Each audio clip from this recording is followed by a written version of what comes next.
नमस्कार, कैसे हैं आप लोग। मैंने जैसा आप लोगों से वादा किया था, मैं उपस्थित हूं आपके सम्मुख एमसीक्यू क्वेश्चन और शॉर्ट आंसर टाइप क्वेश्चन को लेकर। लॉन्ग आंसर टाइप और 4 नंबर के जो क्वेश्चन हैं वो आपको डिस्क्रिप्शन बॉक्स में मिल जाएंगे। तो आपके सारे नोट्स मैं बनवाऊंगा, ये मैंने कहा था, और मैं इन सारी चीजों के साथ आज उपस्थित हुआ हूं। आज हम लोग देख रहे हैं राजनीति विज्ञान कक्षा 12 यानी कि पॉलिटिकल साइंस क्लास 12th, इसका सेकंड चैप्टर यानी कि दूसरा चैप्टर, जिसका नाम है दो ध्रुवीयता का अंत। क्या नाम है? दो ध्रुवीयता का अंत।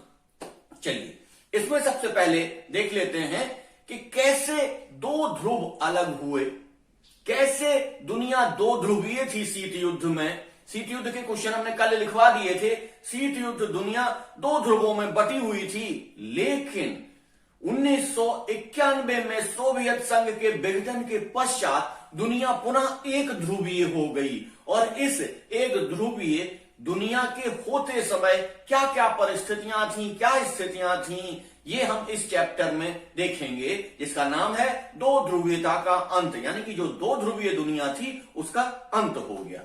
चलिए, इसमें सबसे पहला क्वेश्चन हम लोग देख लेते हैं कि सोवियत संघ, जो कि रूस है, अब सोवियत संघ के उत्तराधिकारी के रूप में किसको चुना गया? रूस को चुना गया। तो सोवियत संघ में समाजवादी क्रांति कब हुई? सबसे इंपॉर्टेंट क्वेश्चन है कि सोवियत संघ में समाजवादी क्रांति कब हुई।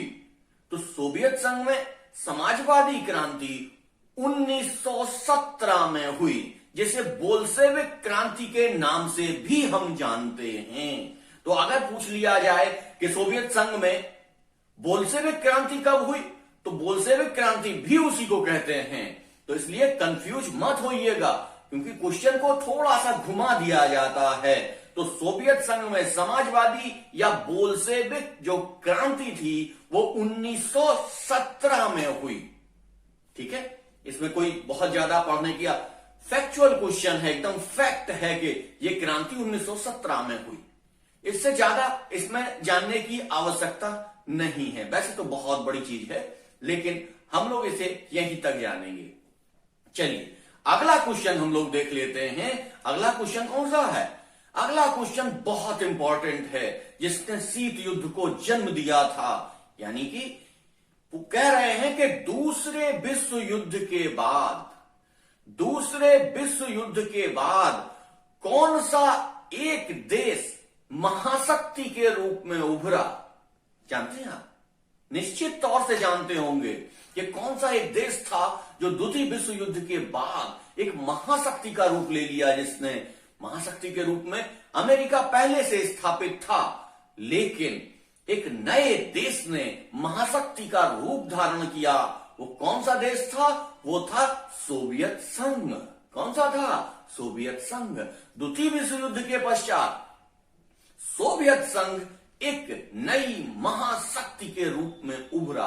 तो जब आपसे पूछा जाता है, कहीं कंफ्यूजन की आवश्यकता नहीं है, यदि आपसे पूछा जाता है कि द्वितीय विश्व युद्ध के बाद कौन सा एक देश महाशक्ति के रूप में उभरा, तो आपको सीधा सोवियत संघ के पास जाना है और कहीं सोचने की भी आवश्यकता नहीं है, क्योंकि दूसरे विश्व युद्ध के पश्चात महाशक्ति के रूप में सोवियत संघ का ही जन्म हुआ था।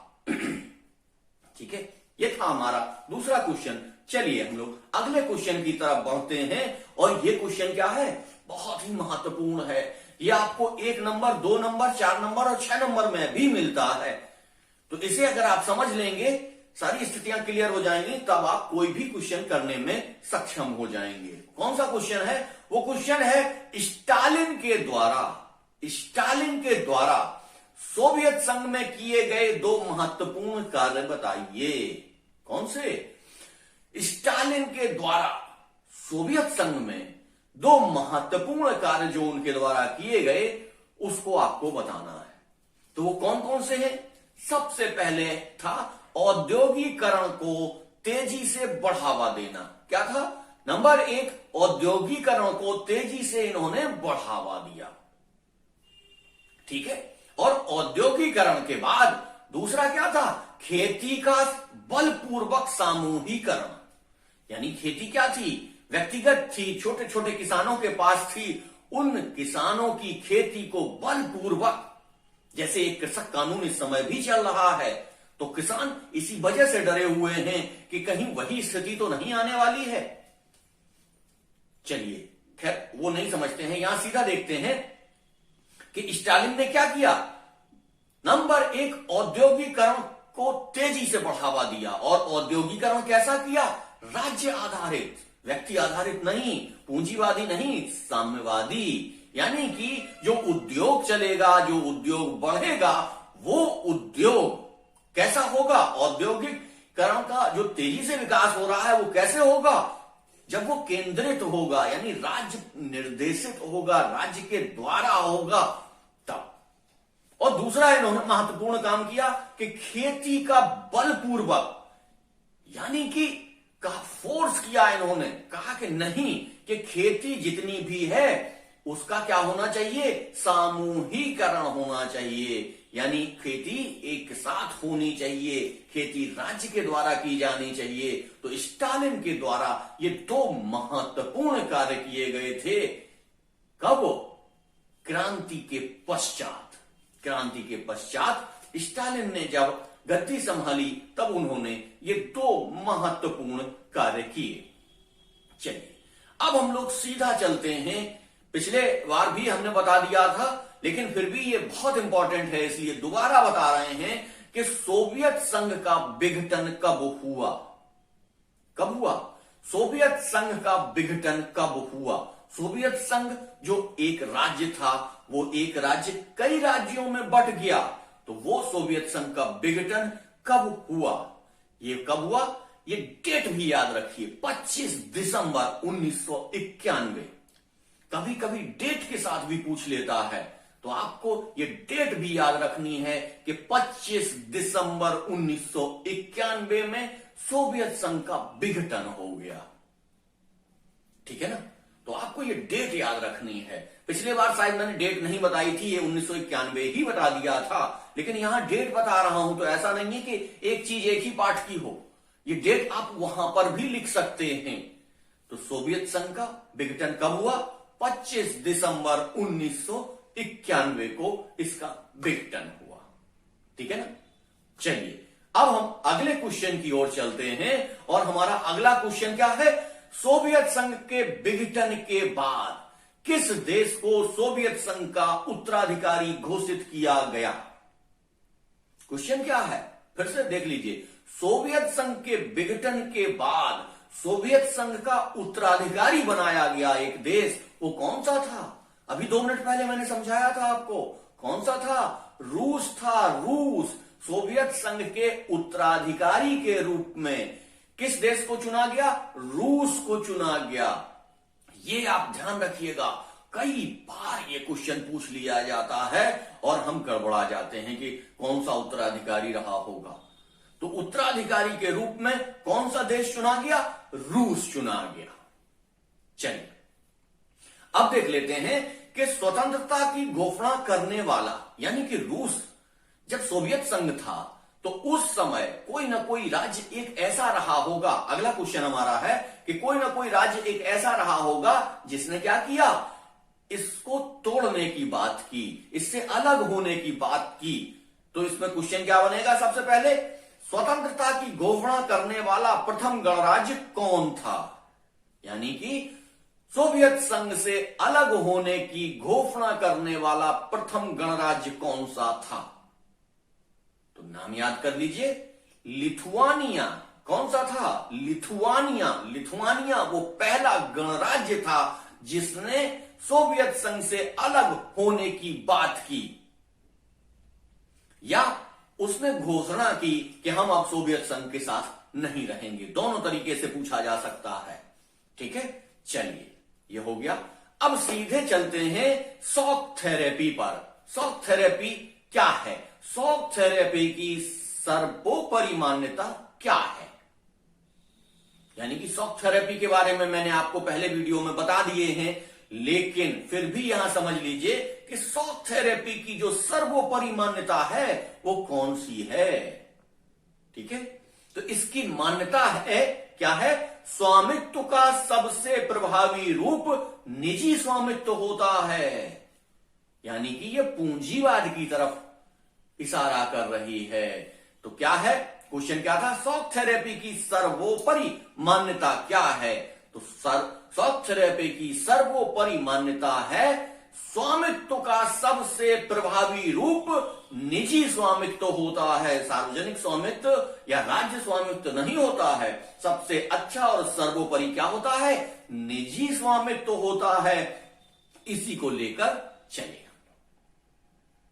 ठीक, चलिए अब हम लोग देख लेते हैं हमारा जो अगला क्वेश्चन है, बहुत इंपॉर्टेंट है, कई बार पूछा जाता है। यहां आपको जो भी क्वेश्चन हम समझा रहे हैं, जो भी क्वेश्चन, वो इस पाठ के सबसे ज्यादा इंपॉर्टेंट क्वेश्चन है और 99% क्वेश्चन आपको इन्हीं क्वेश्चंस में से मिल जाएंगे।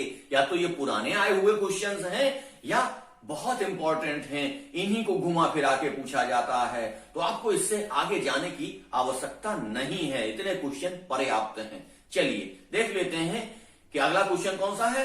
रूस की मुद्रा का नाम क्या है? जैसे भारत की मुद्रा का नाम क्या है? रुपया। तो रूस की मुद्रा का नाम क्या है? बताइए, याद आ रहा है? नहीं आ रहा? चलिए मैं बता देता हूं। रूस की मुद्रा का नाम है रूबल। कई बार पूछा जाता है कि रूस की मुद्रा का नाम बताइए। तो रूस की जो मुद्रा है उसको क्या कहते हैं? रूबल। उसको रूबल बोलते हैं। चलिए आगे देखते हैं कि बोल्शेविक कम्युनिस्ट पार्टी के संस्थापक कौन थे? यानी जिस कम्युनिस्ट पार्टी ने रूस में क्रांति की, उस क्रांति के जो दल था, उस दल का नेता कौन था? दल को बनाया किसने था? उसका संगठन किसने किया था? तो क्वेश्चन हमारा क्या हुआ? बताइए, बोल्शेविक कम्युनिस्ट पार्टी के संस्थापक कौन थे? कई बार पूछा जाता है, बोल्शेविक कम्युनिस्ट पार्टी के संस्थापक कौन थे? तो लिखिए इसका आंसर, व्लादिमीर लेनिन। कौन थे? Vladimir Lenin. लेनिन ने इस पार्टी की स्थापना की थी। ठीक है ना? चलिए, एकदम फैक्चुअल क्वेश्चन है, इस पर ज्यादा समझने की आवश्यकता नहीं है। अब सीधा चलते हैं कि एशिया की सामूहिक सुरक्षा व्यवस्था का सुझाव किसने दिया? एशिया की सामूहिक सुरक्षा व्यवस्था का सुझाव किसने दिया? तो किसने दिया बताइए? सोवियत संघ के ब्रेजनेव ने दिया। किसने दिया? सोवियत संघ के एक राष्ट्रपति थी ब्रेजनेव। तो ब्रेजनेव ने, याद रखिएगा कि एशिया की सामूहिक सुरक्षा व्यवस्था का सुझाव किसने दिया? ये सोवियत संघ के एक राष्ट्रपति थे जिनका नाम था ब्रेजनेव। तो ब्रेजनेव ने यह सुझाव दिया था। क्योंकि शॉर्ट आंसर और ऑब्जेक्टिव टाइप क्वेश्चन एकदम पिन पॉइंटेड होते हैं, इसलिए उनको याद ही करना पड़ेगा। फैक्चुअल क्वेश्चन होते हैं, फैक्चुअल क्वेश्चन को हमेशा याद रखना पड़ता है, लेकिन अगर आपका कॉन्सेप्ट ठीक है तो फैक्चुअल क्वेश्चन भी आप कर ले जाते हैं, उतना याद करने की जरूरत नहीं पड़ती है। चलिए देखते हैं अगला हमारा क्वेश्चन क्या है और किस तरीके से इसको हम लोग देखते हैं। अगला क्वेश्चन है कि सोवियत संघ की संसद को क्या कहते हैं? क्या कहते हैं? सोवियत संघ की संसद को क्या कहते हैं? भारत की संसद को क्या कहते हैं? संसद कहते हैं। तो सोवियत संघ की जो संसद है उस संसद को क्या कहेंगे? उस संसद को कहेंगे ड्यूमा। क्या कहेंगे? ड्यूमा। सोवियत संघ की जो संसद थी उसको कहते थे ड्यूमा। ठीक, चलिए अब हम लोग चलते हैं अगले क्वेश्चन की तरफ कि शॉक थेरेपी को किस वर्ष अपनाया गया? शॉक थेरेपी को किस वर्ष अपनाया गया, यानी कि सोवियत संघ का विघटन हुआ 1991 में, लेकिन शॉक थेरेपी को कब अपना लिया गया? 1990 में ही अपना लिया गया, जब बर्लिन की दीवार गिरी। कब गिरी? 1989 में गिरी। 1989 में जब बर्लिन की दीवार गिर गई तो यहीं से क्या माना जाता है? शीत युद्ध का पतन माना जाता है। इसको शीत युद्ध का पतन माना जाता है। तो शीत युद्ध का पतन हो रहा था, उसी समय शॉक थेरेपी नामक योजना लाई गई। कब लाई गई? 1990 में लाई गई। तो कभी भी कंफ्यूज मत होना। 1991 में क्या हुआ?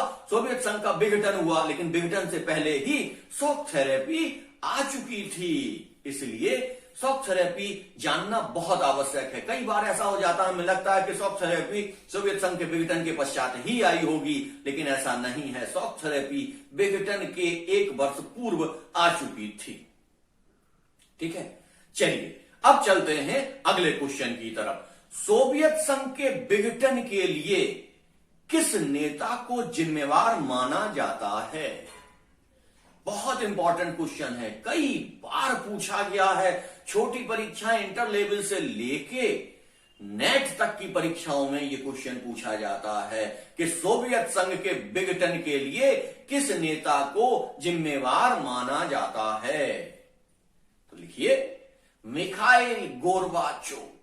मिखाइल गोर्बाचोव को सोवियत संघ के विघटन के लिए उत्तरदायी माना जाता है। मिखाइल गोर्बाचोव की नीतियों को, उनके कार्यकाल को सोवियत संघ के विघटन के लिए उत्तरदायी माना जाता है। क्वेश्चन सीधा आपसे पूछा जाएगा कि सोवियत संघ के विघटन के लिए कौन सा नेता उत्तरदायी था या कौन सा व्यक्ति उत्तरदायी था, तो आपको कहीं भटकने की जरूरत नहीं है, सीधा बता देना है कि मिखाइल गोर्बाचोव को इसका उत्तरदायी माना जाता है। ठीक है, चलिए अब चलते हैं सीधा अगले क्वेश्चन की ओर कि सोवियत संघ के विभाजन के बाद विश्व पटल पर कितने नए राज्य आए? कितने नए राज्य बने? विश्व पटल पर कितने नए राज्य बने? कुछ तो आपस में मिल गए, कुछ कुछ हुआ, तो वो मिलजुल के जो नए देशों की संख्या बनी वो कितने थे? उनकी संख्या कई बार पूछी जाती है, तो उनकी संख्या कितनी है? 15। याद कर लीजिए, 15 नए देश विश्व पटल पर आए। कितने देश आए? 15 देश आए। ठीक है ना, क्लियर? चलिए चलते हैं अगले क्वेश्चन की ओर कि साम्यवादी गुट के विघटन का प्रमुख अंतरराष्ट्रीय प्रभाव क्या हुआ? अंतरराष्ट्रीय प्रभाव क्या हुआ? साम्यवादी गुट का जब विघटन हुआ तो अंतरराष्ट्रीय प्रभाव क्या हुआ? एक दलीय विश्व व्यवस्था की स्थापना हो गई। क्या हो गई? एक दलीय विश्व व्यवस्था की स्थापना हो गई। ठीक है ना, चलिए अब देखते हैं कि हमारा अगला क्वेश्चन कौन सा है। हमारा अगला क्वेश्चन वहीं से शुरू होता है कि वर्तमान में कौन सा देश एकमात्र महाशक्ति है। यानी कि सोवियत संघ का जब विघटन हो गया, सोवियत संघ महाशक्ति नहीं बचा, सोवियत संघ का उत्तराधिकारी रूस उतना सक्षम नहीं था, तो अब महाशक्ति कौन बचा?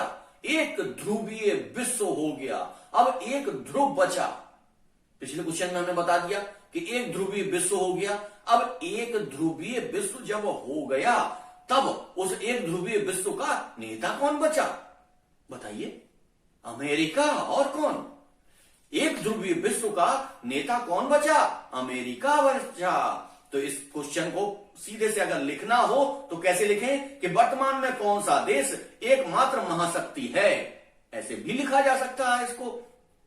तो कौन सा है? अमेरिका। इस वक्त एकमात्र महाशक्ति के रूप में अमेरिका को जाना जाता है। ठीक है ना, चलिए आगे देख लेते हैं कि पूर्व सोवियत संघ, यानी कि अगला क्वेश्चन है पूर्व सोवियत संघ में कितने गणराज्य और स्वायत्त शासी गणराज्य शामिल थे? क्वेश्चन क्या है कि पूर्व सोवियत संघ में कितने गणराज्य और कितने स्वायत्त शासी गणराज्य शामिल थे? ये कई बार पूछ लिया जाता है। तो इसमें सीधा से समझ लीजिए कि इसमें 15 संघीय गणराज्य, 20 स्वायत्त शासी गणराज्य, कितने 15 संघीय गणराज्य, 20 स्वायत्त शासी गणराज्य और 18 स्वायत्त शासी क्षेत्र थे। कितने थे? 15 संघीय गणराज्य, 20 स्वायत्त शासी गणराज्य और 18 स्वायत्त शासी क्षेत्र शामिल थे। ठीक है, क्लियर? चलिए अब चलते हैं अगले क्वेश्चन की तरफ। अगला क्वेश्चन क्या है? अगला क्वेश्चन है कि समाजवादी गुट के देश क्या कहे जाते थे? समाजवादी गुट के देशों को क्या नाम दिया जाता था? पिछली बार भी हमने आपको समझाया था कि 3 नाम से पूरी दुनिया प्रचलित थी। कौन सी? पूंजीवादी जो गुट था उसे प्रथम विश्व बोलते थे या पहली दुनिया बोलते थे। जो सोवियत संघ और उसके गुट के लोग थे उसे दूसरी दुनिया बोलते थे। और जो विकासशील देश थे या गुट निरपेक्ष देश थे उनको क्या? तीसरी दुनिया बोला जाता था। तो ये एकदम याद रखिएगा। क्वेश्चन क्या है कि समाजवादी गुट के देशों को क्या कहा जाता था? दूसरी दुनिया या दूसरा विश्व। इसको दूसरी दुनिया या दूसरा विश्व कह सकते हैं। तो एकदम याद रखिएगा, तीनों में से कोई भी आपसे पूछा जा सकता है। ठीक है, इसलिए हमने आपको तीनों यहां पर समझा दिए। चलिए अगला क्वेश्चन इसमें देख लेते हैं कि सोवियत राजनीतिक पार्टी की धुरी क्या थी? सोवियत जो राजनीतिक प्रणाली थी उसकी मेन कोई एक सत्ता होगी, मेन कोई एक धुरी होगी जिससे वो संचालित होती होगी। तो क्या है वो धुरी? बताइए। अरे कम्युनिस्ट पार्टी। उनकी कम्युनिस्ट पार्टी जो सत्ता चला रही थी, जिसके माध्यम से क्रांति हुई थी, क्रांति के पश्चात जो सत्ता मिली थी उस सत्ता को संचालित करने का काम किसका था? कम्युनिस्ट पार्टी का था। तो कम्युनिस्ट पार्टी यहां पे याद रखिएगा, एकदम याद रखिएगा कि जो सोवियत संघ की राजनीतिक धुरी है, राजनीतिक पार्टी है, वो कौन सी है? Communist party. क्लियर? चलिए आगे देखते हैं। सोवियत संघ के खेमे में पूर्वी यूरोप के कितने देश सम्मिलित थे? कई बार ऐसे क्वेश्चन पूछ लिए जाते हैं। ये इनका कोई बहुत ज्यादा महत्व तो नहीं है, लेकिन पेपर बनाते समय हमारे जो पुरोधा विद्वान हैं वो 1-2 बाउंसर डाल ही देते हैं। तो ये बाउंसर टाइप का क्वेश्चन है, फैक्चुअल क्वेश्चन है, आपको रटना है केवल इसको कि सोवियत संघ के खेमे में पूर्वी यूरोप के कितने देश सम्मिलित थे? तो याद कर लीजिए 8 देश इसमें सम्मिलित थे। बस 8 कौन कौन से थे, उनके नाम क्या थे, ये जानने की आपको आवश्यकता नहीं है। केवल ये याद रखिए कि कितने देश सम्मिलित थे? 8 देश इसमें सम्मिलित थे। चलिए अब चलते हैं अगले क्वेश्चन की तरफ। जो क्वेश्चन है सोवियत अर्थव्यवस्था की प्रकृति के बारे में निम्नलिखित में से कौन सा कथन गलत है? तो ये जो कथन लिखे गए हैं इन कथनों में से कौन सा गलत है ये आपको छांट लेना है। अब यहां पर कथन हम सारे नहीं पढ़ेंगे, केवल गलत वाला कथन पढ़ देंगे कि कौन सा कथन इसमें से गलत है। तो इसमें से कौन सा कथन है गलत है? ये गा वाला, गा यानी कि सी जो कह रहे हैं कि जनता की आर्थिक आजादी थी, यानी कि सोवियत संघ में जनता को आर्थिक आजादी नहीं थी। आर्थिक आजादी यदि होती तो क्यों वो लोग भागते स्वतंत्रता के लिए? तो ये पॉइंट गलत है। सोवियत संघ में व्यक्तियों को आर्थिक आजादी नहीं थी या जनता को आर्थिक आजादी नहीं थी। चलिए अब सीधे चलते हैं थोड़ा सा अलग टाइप के क्वेश्चन के लिए, जिसमें कहा जा रहा है कि निम्नलिखित में से कौन सा सोवियत संघ के विघटन का परिणाम नहीं था? यानी ये जो चीजें लिखी हुई हैं इनमें आपको 4 चीजें बताई गई हैं और इन 4 चीजों में आपसे पूछा जा रहा है कि इनमें से कौन सा सोवियत संघ के विघटन का परिणाम नहीं था। 3 तो परिणाम थे, लेकिन इसमें जो घा यानी डी है वो क्या है? मध्य पूर्व में संकट। मध्य पूर्व में संकट ये सोवियत संघ के विघटन का परिणाम नहीं था, ये पहले ये अपनी परिस्थितियों से उपजा हुआ एक संकट था। बाकी तीन चीजें क्या हैं? ये सोवियत संघ के विघटन से उपजी हुई चीजें हैं। चलिए अगला देख लेते हैं कि बर्लिन की दीवार का गिरना शीत युद्ध के अंत का प्रतीक था। बहुत इंपॉर्टेंट क्वेश्चन है, इसमें विद्वानों में कई में मतभेद है, लेकिन क्वेश्चन को समझना पड़ेगा आपको। पूरी तरीके से अंत कब हुआ? जब सोवियत संघ का विघटन हो गया। यहां क्वेश्चन क्या पूछ रहा है? यहां क्वेश्चन पूछ रहा है कि बर्लिन की दीवार का गिरना शीत युद्ध के अंत का प्रतीक था। यानी क्या बता रहा है? क्वेश्चन आपसे पूछा जाएगा कि बर्लिन की दीवार का गिरना क्या था, तो इसमें क्या है? शीत युद्ध के अंत का प्रतीक, यानी कि वो चीज अंत होने से पहले। शीत युद्ध का अंत कब हुआ? जब सोवियत संघ का विघटन हो गया। लेकिन क्या पूछ रहा है? प्रतीक। जैसे बारिश होने वाली होती है तो उसके पहले हम आसमान को देख के बता सकते हैं कि अब बारिश होने वाली है, ऐसे ही राजनैतिक वैज्ञानिकों के द्वारा ये भविष्य में चेतावनी दी जा रही थी कि भविष्य में अब शीत युद्ध समाप्त हो सकता है। कैसे? जब बर्लिन की दीवार को गिरा दिया गया। कब गिरा दिया गया? 1989 में। 1989 में जैसे ही बर्लिन की दीवार गिरी। बर्लिन की दीवार क्या थी? आप लोग जानते हैं कि बर्लिन की दीवार स्पष्ट तौर से साम्यवादी खेमे को और पूंजीवादी खेमे को काटती थी, हटाती थी। बीच में एक दीवार खड़ी कर दी गई थी।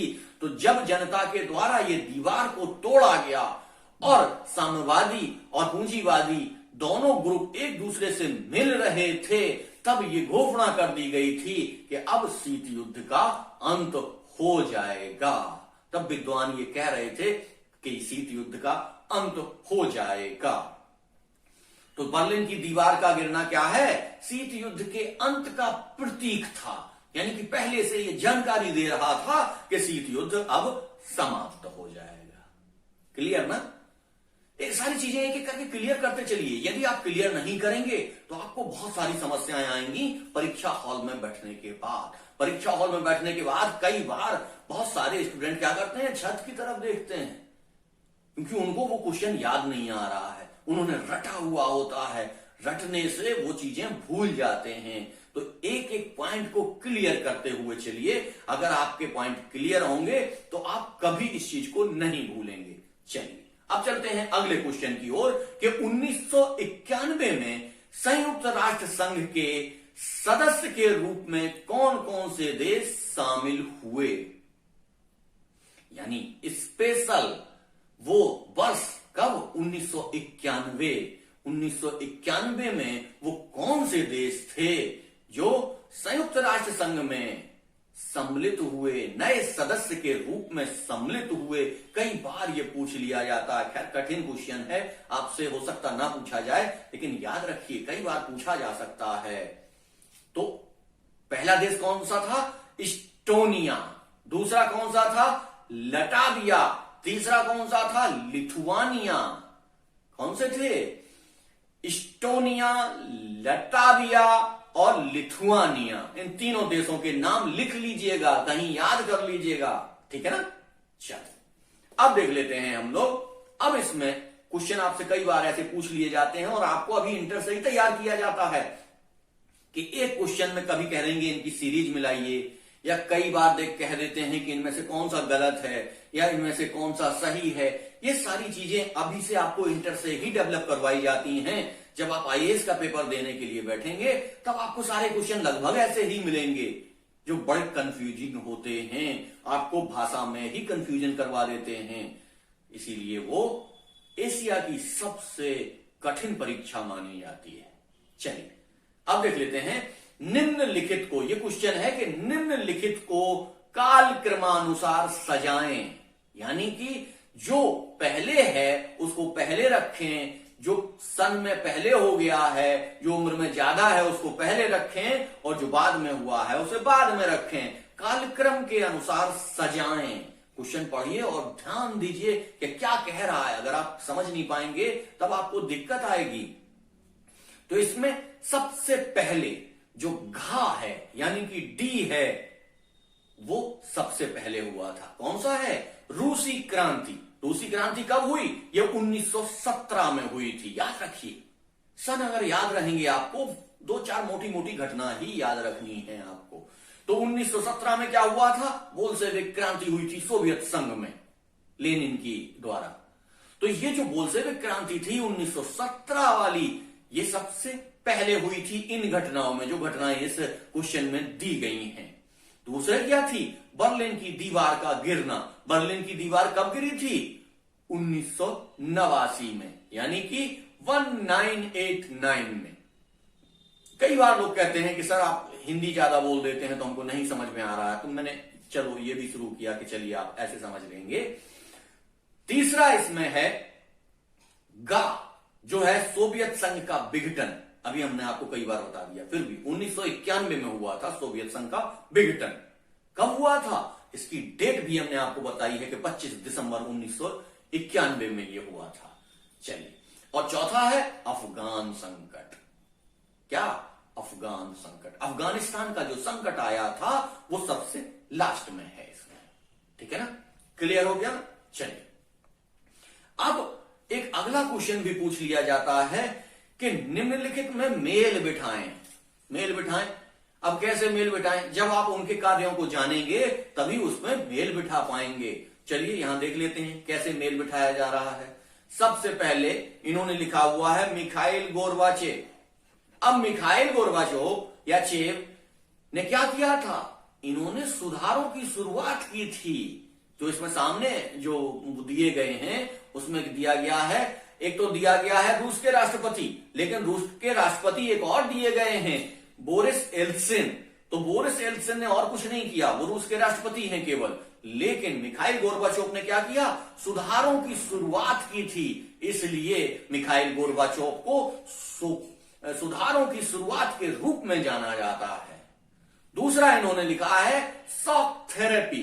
तो शॉक थेरेपी क्या है? एक आर्थिक मॉडल है, किस तरीके से साम्यवादी देशों को पूंजीवाद की ओर लाने के लिए एक मॉडल बनाया गया, एक प्रक्रिया बनाई गई। उस प्रक्रिया के माध्यम से पूंजीवादी देशों की तरफ या पूंजीवादी प्रक्रिया की तरफ साम्यवादी देशों को लाया गया, या पिछड़े देशों को विकास की तरफ लाया गया। कैसे भी आप इसको समझ सकते हैं, जैसे आप याद करना चाहें। तो शॉक थेरेपी क्या है? एक आर्थिक मॉडल है।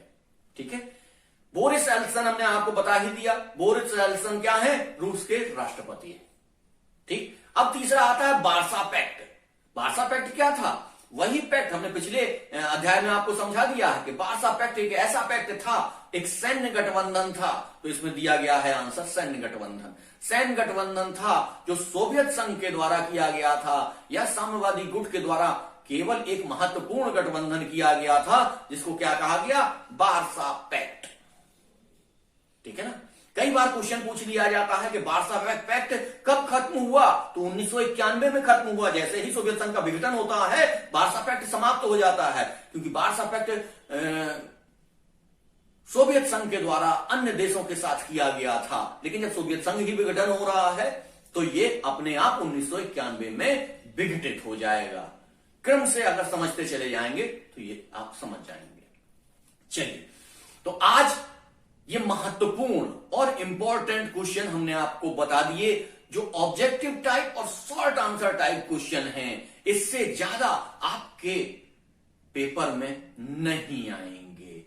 इस अध्याय में जितने मैक्सिमम क्वेश्चन हो सकते हैं 99% हमने बता दिए हैं। एक आध क्वेश्चन कहीं छूट गया हो तो उसके लिए ज्यादा परेशान होने की आवश्यकता नहीं होती है। हाँ, इसके जो मैंने आपसे कहा था कि मैं आपको सारे नोट्स उपलब्ध करवाऊंगा, तो ये सारे नोट्स आपको डिस्क्रिप्शन बॉक्स में मिल जाएंगे। डिस्क्रिप्शन बॉक्स में जाके आप इन नोट्सों को प्राप्त कर सकते हैं। अगर आपको ये प्राप्त करने का तरीका नहीं पता तो अध्याय 1 में हमने इसका पूरा तरीका बताया था। पूरा तरीका आप वहां से देख सकते हैं। वीडियो बहुत लंबा हो रहा था, इसलिए इसको हम यहीं पे समाप्त कर रहे हैं। अगला अध्याय लेकर हम पुनः आपके सामने उपस्थित होंगे। धन्यवाद।